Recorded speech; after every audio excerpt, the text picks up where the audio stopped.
La ley no fue el propósito original de Dios. Lo primero que debemos ver es que originalmente Dios no consideró a la ley como su propósito central. La ley fue agregada después. Fue introducida para solucionar ciertas necesidades urgentes. Fue producida para encargarse de ciertas cosas que se añadieron. La ley no era parte del propósito original de Dios. La gracia era parte de la intención de Dios. Segunda Timoteo 1, 9, 10 dice: quien nos salvó y llamó con llamamiento santo, no conforme a nuestras obras, sino según el propósito suyo y la gracia que nos fue dada en Cristo Jesús antes de los tiempos de los siglos, pero que ahora ha sido manifestada por la aparición de nuestro Salvador Cristo Jesús, el cual anuló la muerte y sacó a luz la vida y la incorrupción por medio del Evangelio. Aquí el apóstol Pablo nos dice que Dios tuvo un propósito, y lo tuvo antes de los tiempos de los siglos, antes de la creación del mundo. Este fue el propósito original de Dios. ¿Y qué clase de propósito era? Pablo dice que esta gracia nos fue dada en Cristo Jesús antes de los tiempos de los siglos. Antes de que el hombre hubiera pecado, e incluso antes de la creación del mundo, Dios ya había decidido darnos su gracia por medio de Cristo Jesús. Por lo tanto, la gracia fue el propósito original de Dios. Fue algo que Dios planeó desde el mismo comienzo. ¿Por qué Dios quiso darnos gracia? Pablo dice que Dios nos llamó con llamamiento santo, no conforme a nuestras obras, sino según el propósito suyo y la gracia. La voluntad de Dios consiste en dispensar su gracia, y esta gracia nos salva. Él nos salvó y nos llamó con llamamiento santo para que disfrutemos su gloria. Esto es lo que hace la gracia de Dios. Él quería salvarnos y llamarnos con llamamiento santo según su propósito, conforme a lo que planea hacer. Aquí Pablo era muy cuidadoso. Él agregó una frase para mostrarnos si la ley concuerda con el propósito de Dios. Él dice: no conforme a nuestras obras. Dios no nos salva conforme a lo que podemos hacer para Él. No depende de cuánta responsabilidad podamos cargar ante Él. Más bien, es Dios que viene para lograr algo para nosotros, y es Dios el que nos da su gracia. Esta gracia siempre estaba relacionada a su plan. Así que recordemos que antes de los tiempos de los siglos, el concepto de Dios era la gracia, no las obras, ni la ley. Pablo prosigue diciendo que nos fue dada en Cristo Jesús antes de los tiempos de los siglos, pero que ahora ha sido manifestada por la aparición de nuestro Salvador Cristo Jesús. Esta gracia no había sido manifestada anteriormente. Por lo tanto, aunque ustedes vean que esta gracia había sido planeada hace mucho tiempo, no fue sino hasta que el Señor Jesús vino que supimos lo que era gracia. ¿Qué es lo que esta gracia hace por nosotros? Sigamos leyendo: el cual quitó la muerte y sacó a la luz la vida y la inmortalidad por el Evangelio. Cuando el Señor Jesús fue manifestado, Él abolió tanto con las obras como con el resultado de las obras. El resultado de las obras malignas es la muerte. Aunque usted haya hecho las peores obras, lo máximo que la ley puede requerir es su muerte. Después de que usted muere, la ley no puede hacer nada más. Tal vez usted pregunte: ¿qué sucederá si mis obras no han quebrado la ley? ¿Aún debo morir? Sí. Pero el Señor también ha anulado la muerte. El Señor ha anulado tanto las obras como la muerte. Este es nuestro Evangelio, que fue planeado antes de los tiempos de los siglos, aunque no se manifestó sino hasta la aparición del Señor Jesús. Así, el concepto fundamental de Dios era la gracia. Después de que el hombre fue creado, tanto Adán como Eva pecaron y se rebelaron. El pecado entró al mundo por medio de un solo hombre. Pero Dios no le dio la ley al hombre en ese momento. Por un espacio de casi 1600 años después de que el hombre pecó, Dios no le dio la ley. Dios no le impuso demandas durante ese tiempo. Dios dejó que la historia siguiera su curso normal. Luego, un día, 430 años antes de que Moisés instituyera la ley, Dios habló a Abraham, el padre de la fe, y lo escogió para que por medio de él Cristo viniera al mundo. Dios escogió a Abraham y le dio la gran promesa de que todas las naciones serían bendecidas por medio de su simiente. GN 12, 3. 22, 18. Vale notar que la simiente está en singular, no en plural. Es una simiente, no muchas. Pablo explicó en el libro de Gálatas que esta simiente se refiere al Señor Jesús. Ga 3, 16. Cuando Dios le habló a Abraham, fue la primera vez que Dios reveló el propósito que había planeado antes de los tiempos de los siglos. Dios le dijo que el propósito, de antes de los tiempos de los siglos, era que por medio de su simiente, Jesucristo, las naciones serían bendecidas. Abraham era un adorador de ídolos, sin embargo Dios lo escogió y le dio una promesa. Él fue el primero que no tuvo obras. Él era una persona de fe. Así, Dios reveló su propósito ante él. Aquí hay que prestar atención a un punto en especial. Lo que Dios dijo a Abraham es incondicional. Dios simplemente dijo: yo salvaré y bendeciré al mundo por medio de tu simiente. Él no impuso ninguna condición. Dios no dijo que los descendientes de Abraham tenían que hacer esto o aquello, ni que el reino que saldría de él tenía que ser así o asá antes de que tuviera la simiente y el mundo fuese bendecido. No. Dios simplemente dijo que él tendría una simiente que salvaría al mundo. No importaba si Abraham fuese bueno o malo. No importaba si sus descendientes fuesen buenos o malos. Y tampoco importaba si su reino fuese bueno o malo. No había ninguna condición adjunta. Esta era la manera en que Dios quería hacerlo. Él haría que la simiente trajera bendición para la gente en el mundo. Después de esta palabra, Cristo el Hijo de Dios no vino inmediatamente al mundo. Abraham engendró a Isaac, pero Isaac no vino para salvar al mundo. Isaac no era el Hijo de Dios. 430 años después, Moisés y Aarón vinieron. Y aunque eran personas muy buenas, ellos no eran el Cristo de Dios. Por medio de la revelación de Dios, Pablo nos señaló que la simiente de Abraham no se refiere a muchas simientes, sino a una sola, que no vino sino hasta 2000 años después. Hay una razón muy importante por la que la simiente no vino antes. Es verdad que Dios quiere hacer cosas para el hombre, que Dios le quiere dar gracia al hombre. No obstante, ¿dejará el hombre que Dios lo haga? Dios ve que no estamos bien, y por lo tanto quiere ayudarnos. Pero tal vez creamos que somos muy capaces. Somos malignos, pero tal vez nos consideremos buenos. Estamos sucios, pero tal vez nos consideremos limpios. Somos débiles, pero tal vez nos consideremos fuertes en todo. Somos inútiles, pero tal vez nos consideremos útiles. Los seres humanos somos pecadores y totalmente incapaces, pero tal vez nos consideremos buenos y capaces. El propósito de Dios desde antes de los tiempos de los siglos era dar gracia, y en el tiempo le dijo a Abraham que él le daría la gracia al hombre. Pero debido a que el hombre era ignorante, débil, inútil, pecador y merecedor de la muerte y la perdición, Dios no tuvo otra alternativa que dar la ley al hombre 430 años después de que le dio la promesa a Abraham. Después de que Dios le dio la ley al hombre, éste descubrió que era pecador. Dios puso la ley para dejar que el hombre descubriera por sí mismo si fuera bueno o no, y si era capaz o no. Dios puso la carga de la ley para que el hombre viera si podía cumplirla o no. Recordemos que la intención original de Dios no era dar la ley. Debo recalcar que la ley fue algo agregado para satisfacer una necesidad temporal. No era parte de la intención original de Dios. Veamos Gálatas 3, 15, 22. Debemos considerar estos versículos cuidadosamente porque son muy importantes. El versículo 15 dice: hermanos, hablo en términos humanos, un pacto, aunque sea de hombre, una vez ratificado, nadie lo invalida, ni le añade. Hagamos a un lado el pacto que el hombre tuvo con Dios por un momento y consideremos los pactos que los hombres hacen entre sí.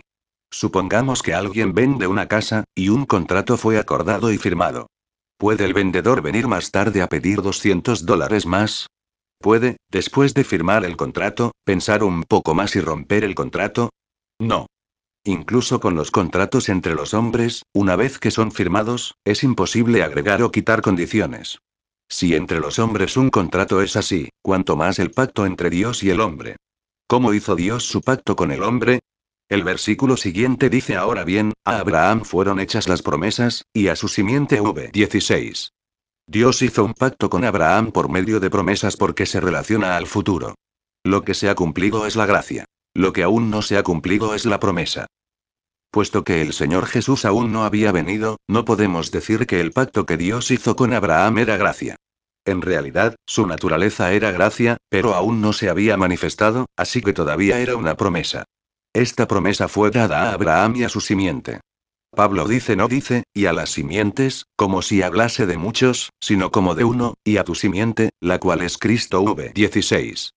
La simiente es singular, no plural. Es una, Cristo.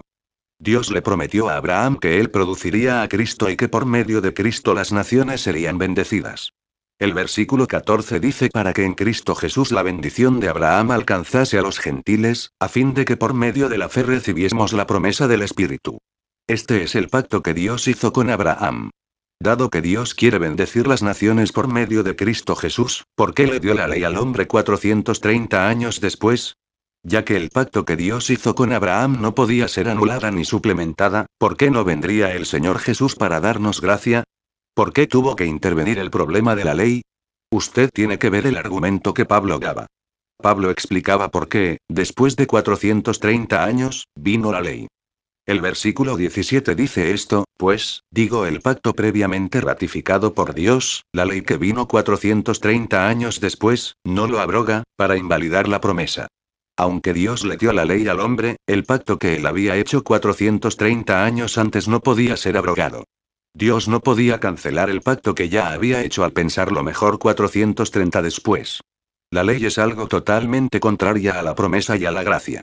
¿Qué es la promesa? Es algo dado a alguien gratuitamente.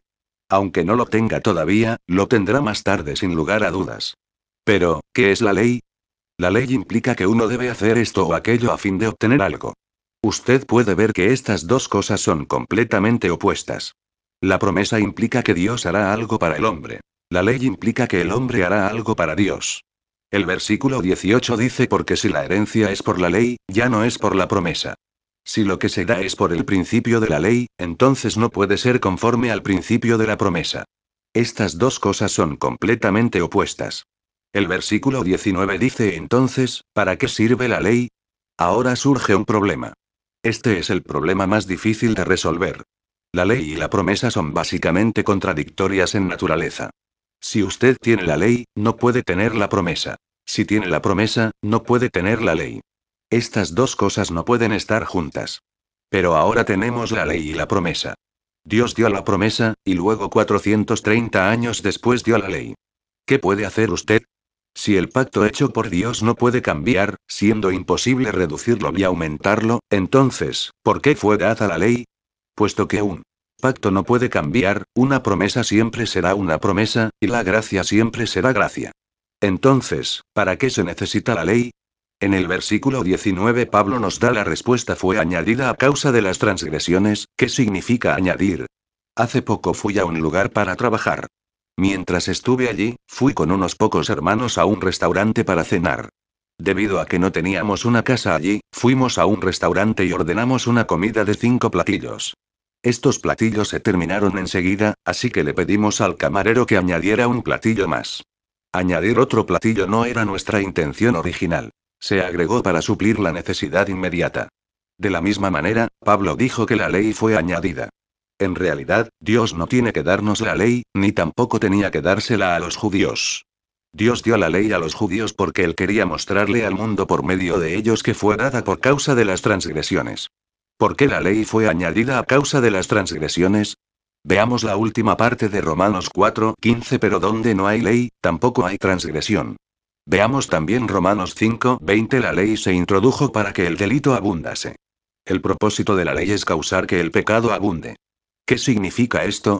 El pecado entró al mundo por el hombre, y por lo tanto, el pecado está en el mundo. La muerte vino por el pecado y así comenzó a reinar. Desde el tiempo de Adán hasta el tiempo de Moisés, el pecado estaba en el mundo. Pero ¿cómo podemos comprobar esto? Vemos la evidencia al ver la muerte que está en el mundo. Si no hubiera pecado desde Adán hasta Moisés, el hombre no hubiera muerto. El hecho de que desde Adán hasta Moisés todos murieron comprueba que el pecado ya estaba. Aunque había pecado durante ese tiempo, no había ley. Así, solo había pecado pero sin transgresión. ¿Qué es la transgresión? El pecado estaba presente y era real en el mundo, pero el hombre no sabía que el pecado estaba aquí sino hasta que vino la ley de Dios. Por medio de la ley, Dios nos muestra que hemos pecado. En realidad, el pecado ya estaba en nosotros. Ya estábamos corrompidos, pero no lo supimos sino hasta que la ley vino. Para entonces el pecado interior fue manifestado como transgresiones. La ley es como un termómetro. Una persona puede estar enferma, con fiebre. Pero si usted le dice tu cutis no se ve muy bien. ¿Tienes temperatura? Él tal vez no le crea. Lo único que usted tiene que hacer es tomar el termómetro y ponérselo en la boca. Después de 2 minutos le puede mostrar en forma definitiva que tiene temperatura. Nosotros ya teníamos pecado. Ya teníamos temperatura. Pero no lo sabíamos. Así que Dios nos dio una regla.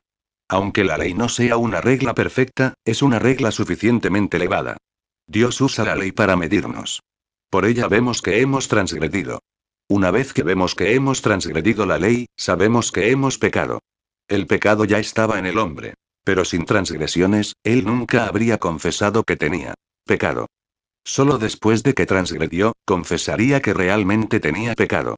Cuando leo la Biblia, me maravillo con las palabras que el apóstol usó. En estos versículos él no usó la palabra pecado. Más bien, usó la palabra transgresión 3 veces. El pecado está siempre dentro del hombre, pero no se convierte en transgresión sino hasta que se lleva a cabo. Tiene que haber algo para transgredir antes de que haya posibilidad de transgresión. Permítanme ilustrarles. Supongamos que hay un niño que siempre ensucia su ropa. Siempre usa sus mangas para limpiarse la nariz, y su ropa se ensucia rápidamente. En su temperamento, hábito, mentalidad y conciencia, él nunca considera que ensuciar su ropa es un pecado. Su padre tampoco lo considera un pecado. De todos modos, el hecho del pecado está aunque no haya desobediencia. La ropa del niño está muy sucia, pero no le importa. Su conciencia se siente bien porque su padre nunca le ha dicho que eso está mal. Él puede estar despreocupado. Aun cuando su ropa está muy sucia, él todavía puede comer con su padre, sentarse con su padre y caminar con su padre. Para él, todo está bien. En otras palabras, él no ha transgredido. Pero un día su padre le dice que ya no puede ensuciar su ropa, y que si lo hace otra vez, le dará un azote. Si el niño estuvo haciendo esto habitualmente, el hablar de su padre manifestará sus pecados. Originalmente solo tenía pecado, y no desobediencia. Pero una vez que el niño desobedece, hay transgresión. De la misma manera, solo cuando hay ley hay transgresión. Cuando la ley le dice que haga esto o aquello, la transgresión será manifestada. Originalmente este niño podía venir a su padre en rectitud y sin temor. Pero ahora si él se comporta conforme a su hábito y hace esto otra vez, él no tendrá paz en su interior y su conciencia hablará. Todos los lectores de la Biblia y todos los que entienden la voluntad de Dios saben que Dios no nos dio la ley con la intención de que la guardáramos. La ley no se hizo para que la guardáramos, sino para que la quebráramos. Dios nos dio la ley para que la transgrediéramos. Esta puede ser la primera vez que muchos de ustedes escuchan semejante palabra, y tal vez les parezca extraña. Dios ya sabe que usted tiene pecado. Dios sabe esto. Pero usted no lo sabe. Por lo tanto, Dios le ha dado la ley para que la transgreda, a fin de que usted se conozca. Dios sabe que usted no es bueno, pero usted se cree bueno. Por lo tanto, Dios ha dado la ley. Después de que usted la transgrede muchas veces, usted dirá que tiene pecado. La salvación no vendrá a usted sino hasta entonces. Solo cuando usted admite que no puede seguir adelante, que es imposible continuar conduciéndose en tal manera, estará dispuesto a recibir al Señor Jesús como su Salvador. Solo entonces estará usted dispuesto a recibir la gracia de Dios. Ya hemos visto que a fin de recibir gracia uno necesita humillarse. Somos pecadores, y hemos cometido pecados. ¿Qué es lo que nos hace humillar? La ley. Los seres humanos son orgullosos. Todos los seres humanos creen que son fuertes y se consideran buenos. Pero Dios nos dio la ley, y una vez que vemos la ley, tenemos que humillarnos y confesar que realmente no somos buenos en lo más mínimo.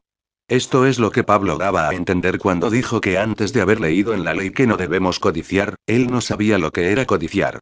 Sin embargo, cuando vio la ley, se dio cuenta de que había codicia en él. 7:78. Esto no significa que antes de que Pablo viera la ley no había codicia en él. Ya había codicia en él desde mucho antes. Él siempre había codiciado, pero no se daba cuenta de que era codicia. No fue sino hasta que la ley se lo dijo que se dio cuenta. Por lo tanto, la ley no nos hace cometer cosas que no hemos hecho antes. La ley solo expone lo que ya está en nosotros. Por eso digo que Dios le dio al hombre la ley no para que la guardara, sino para que la quebrara. Tampoco la ley le da al hombre la oportunidad de transgredir. Más bien, la ley le muestra al hombre que él transgredirá. La ley le permite al hombre ver lo que Dios ya ha visto. Romanos 7 explica este asunto muy claramente. Veamos este capítulo, empezando desde los versículos 7 y 8. ¿Qué diremos pues? ¿La ley es pecado? De ninguna manera. Pero yo no conocí el pecado sino por la ley. ¿Por qué tampoco conociera la codicia, si la ley no dijera no codiciarás? Mas el pecado, tomando ocasión por el mandamiento, produjo en mí toda codicia. Porque sin la ley el pecado está muerto. Sin la ley, no siento que codiciar es pecado, aunque haya codicia en mí. Así, la codicia en mí está muerta. O sea, no soy consciente de ella. Sin embargo, después de que la ley viene, resuelvo no codiciar más. Sin embargo, todavía codicio, y el pecado revive. El versículo 9 dice: y yo sin la ley vivía en un tiempo. Pero venido el mandamiento, el pecado revivió y yo morí. Amigos míos, recuerden que Dios les dio la ley solo por una razón, para mostrarles que ustedes siempre han estado llenos de pecado.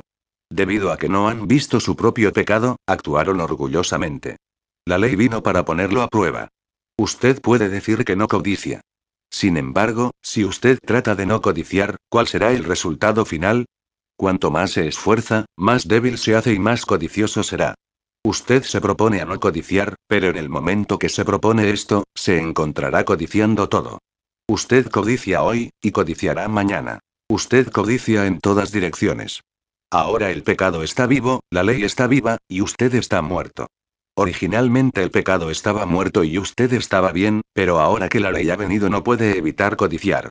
Cuanto más trata de no codiciar, más codicioso se hace. El problema es que el ser del hombre es carnal, y debido a que el hombre es carnal, su voluntad es débil, su conducta es rebelde, y sus deseos son sucios. El versículo 10 dice: y hallé que el mismo mandamiento que era para vida, a mí me resultó para muerte. Si el hombre puede realmente guardar la ley, él vivirá. Pero no puede. Entonces muere. El versículo 11 dice: porque el pecado, tomando ocasión por el mandamiento, me engañó, y por él me mató. Si la ley no me hubiera dicho que hiciera esto o aquello, el pecado estaría tranquilo en mí y no estaría tan activo. Pero desde que la ley vino y me dijo que no debería codiciar, el pecado, por medio del mandamiento, me ha tentado y ha puesto este asunto de codicia en mi mente. La ley me dice que no debería codiciar, y me propongo a no codiciar. Pero en vez de no codiciar, codicio aún más. Por un tiempo sentí que estuve mintiendo. No mentí deliberadamente, pero a veces sin intención decía demasiado o muy poco acerca de algo. Cuando me di cuenta de esto, resolví desde aquel momento que mi sí sería sí y mi no sería no. Sin importar a quién le hablara, resolví hablar adecuadamente. Antes de resolver esto, en realidad no mentí mucho, pero después de que tomé la decisión, se me hizo muy fácil mentir. En realidad empeoré. Al domingo siguiente envié una nota diciendo que no daría el mensaje ese día. Cuando se me pidió una explicación, dije: descubrí que mi hablar está lleno de mentiras. Esto es muy serio. Temo de que incluso mi mensaje tenga mentiras. Cuando no prestaba atención a la mentira parecía muerta. Desde luego, eso no significa que no mentí. Sin embargo, no fue sino hasta que empecé a poner atención en la mentira, cuando la ley me iluminó para tratar con mis mentiras, que sentí que todas mis palabras eran mentirosas. Parecía que las mentiras me rodeaban.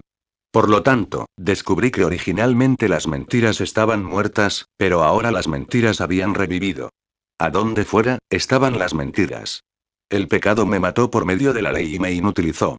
El versículo 12 continúa: de manera que la ley es santa, y el mandamiento santo, justo y bueno. Nunca deberíamos considerar la ley como algo malo. La ley es siempre santa, justa y buena. Luego lo que es bueno, vino a ser muerte para mí. De ninguna manera. Sino que el pecado v13a. Al principio, el pecado estaba muerto y yo no era consciente de ello. Pero cuando la ley vino para probarme, morí. Luego lo que es bueno, vino a ser muerte para mí. De ninguna manera. Sino que el pecado lo fue para mostrarse pecado, produciendo en mí la muerte por medio de lo que es bueno, a fin de que por el mandamiento el pecado llegase a ser sobremanera pecaminoso v13. Al principio, no sentimos que el pecado es tan pecaminoso. Pero cuando la ley viene y tratamos de guardarla, vemos dónde están nuestros pecados y cuán pecaminosos y malignos son. Podemos ver la función de la ley aquí. La ley es como un termómetro. Un termómetro no le dará fiebre. Pero si tiene fiebre, el termómetro seguramente la manifestará. La ley no hará que usted peque, pero si usted tiene pecados, la ley de Dios le mostrará inmediatamente que usted es un pecador. Originalmente, usted no sabía que era un pecador, pero ahora lo sabe. La ley vino para juzgar los pecados del hombre. La ley fue establecida porque el hombre tiene pecado. Nunca vemos a Dios guardando la ley simplemente porque es imposible que Dios transgreda la ley. Así, no hay ley sobre él.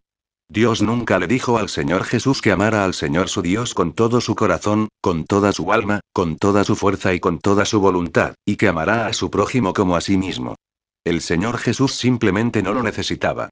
Espontáneamente él ama al Señor su Dios con todo su corazón, con toda su alma, con toda su fuerza y con toda su voluntad. Él espontáneamente ama al prójimo como a sí mismo, y aún más que a sí mismo. Por lo tanto, la ley es inútil para él. Dios no le dijo a Adán que no codiciara ni robara. ¿Por qué necesitaría Adán codiciar? ¿Por qué necesitaría Adán robar? Dios ya le había dado todo lo que había sobre la tierra. Los 10 mandamientos no fueron dados a Adán, porque él no los necesitaba.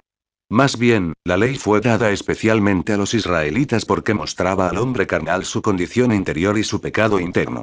Si un chino no robara nunca, no habría necesidad de que en la ley china existiera una cláusula acerca del robo. Debido a que el hombre roba, hay una cláusula en la ley que dice que nadie debe robar. Así, la ley existe por causa del pecado. Cuando el hombre pecó, la ley se introdujo. Ahora volvamos a Gálatas 3 y continuemos con el versículo 19. Entonces, ¿para qué sirve la ley? Fue añadida a causa de las transgresiones. Ahora entendemos claramente. Antes de los tiempos de los siglos Dios se propuso dar gracia al hombre. Luego le dio una promesa a Abraham. En la eternidad era meramente su propósito. Con Abraham, fue algo hablado, él trataría con el hombre en gracia. Entonces, ¿para qué Dios le dio la ley al hombre 430 años después de eso? Fue añadida a causa de las transgresiones. A fin de que los pecados del hombre se convirtieran en transgresiones, la ley fue dada al hombre. De esta manera, el hombre se dio cuenta de que tenía pecado y esperaría hasta que viniese la simiente a quien fue hecha la promesa. 19. No fue sino hasta que todo el mundo vio que eran pecadores y que estaban desahuciados, que estaban dispuestos a recibir al Señor Jesucristo, el cual Dios prometió. Aun si Dios hubiese dado la salvación más temprano, el hombre no lo habría tomado.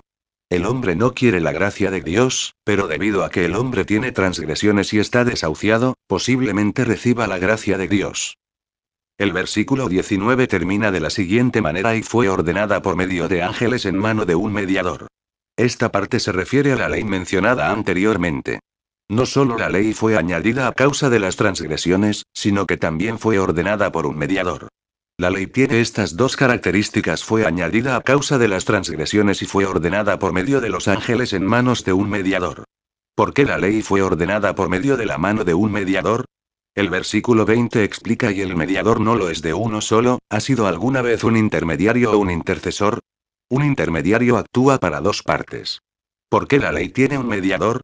Porque en la ley existe el lado de Dios y el lado del hombre. El hombre tiene que hacer ciertas cosas para Dios antes de que éste haga ciertas cosas para el hombre. Cuando las partes A y B redactan un contrato, el contrato establece lo que A debe hacer y lo que B hará en respuesta, y viceversa. Entonces, un mediador servirá como testigo entre las dos partes. La ley establece cuál es la responsabilidad de Dios para con el hombre y cuál es la responsabilidad del hombre para con Dios. Si alguna de las partes falla, todo se pierde. Aleluya. Lo que sigue en el versículo 20 es maravilloso: pero Dios es uno. La ley implica a dos partes. Si alguna de las partes tiene problemas, se pierde todo. Al dar la ley, Dios dijo que debemos hacer esto y aquello. Si fallamos, todo el asunto se perderá. Pero al hacer la promesa, Dios es uno sin importar lo que seamos. En la promesa y en la gracia, no se menciona nuestra parte, solo la de Dios. Mientras no haya problemas del lado de Dios, no habrá ningún problema. La pregunta hoy es si Dios puede salvar a Abraham y si puede preservarlo. La pregunta no es cómo somos. En la promesa, no hay nada que nos implique, nada que dependa de lo que seamos. El principio de la ley se puede comparar con la compra de libros de nuestra editorial. Si tengo $1.60, puedo comprar el libro El hombre espiritual. Si yo les doy a los hermanos el dinero, ellos me darán el libro. Si ellos tienen el libro pero yo no tengo el dinero, la transacción no se hará. Tampoco se hará la transacción si sucede que yo tengo el dinero pero ellos no tienen el libro. Si una parte tiene problemas, el negocio no se hace. Por lo tanto, la ley tiene dos lados. Si una parte falla, se pierde todo el asunto. Pero, ¿qué acerca de la promesa? La promesa es como nuestra revista El Cristiano. Uno no tiene que pagar por ella porque es gratis. Ahora, la ley dice: si usted hace algo para mí, yo haré algo para usted en pago. Si usted hace ciertas cosas, usted recibirá algo en pago. Si no las puede hacer, no obtendrá nada. Así que, la ley tiene dos lados. Al hacer una promesa, Dios nos da la gracia sin importar si hacemos el bien o no. No tiene nada que ver con nosotros. Lo que somos no es problema. Gracias a Dios que la promesa tiene solo un lado. Lo único que se necesita es un lado. El versículo 21 dice: luego la ley es contraria a las promesas de Dios. De ninguna manera. Aquellos que tienen poco conocimiento dirán que la ley contradice a la gracia. Está bien decir que la ley y la promesa son dos cosas completamente diferentes, pero entre ellas no hay ninguna contradicción. La ley es meramente el sirviente de la promesa. Es algo usado e insertado por Dios. La ley y la promesa pueden parecer contradictorias en naturaleza, pero en las manos de Dios no son contradictorias en ningún sentido. La ley fue usada por Dios para llevar a cabo su propósito. Sin la ley, la promesa de Dios no se habría cumplido. Por favor, recuerden que Dios usa la ley para cumplir con su meta. Por consiguiente, la ley y la promesa no se contradicen entre sí en nada. Pablo concluye de la siguiente manera: porque si se hubiese dado una ley que pudiera vivificar, la justicia habría sido verdaderamente por la ley. 21. Si un hombre pudo obtener justicia por la ley, él podría tener vida por medio de la ley. Sin embargo, el hombre no puede hacer esto. Por lo tanto, la escritura lo encerró todo bajo pecado. 22a, ¿qué utilizó Dios para encerrarnos a todos? Él usó la ley. Cualquiera que es encerrado por la ley debe admitir que es un pecador. Dios encierra todo bajo pecado para que la promesa que es por la fe en Jesucristo fuese dada a los que creen. 22b, aleluya. La ley de Dios es algo que Él usa para salvarnos. No es algo que Dios use para condenarnos. La ley es algo usado por Dios. Esta noche todos nosotros aquí hemos sido encerrados. Cada uno de nosotros es un pecador. Dios ha usado la ley para mostrarnos que somos pecadores para así poder salvarnos.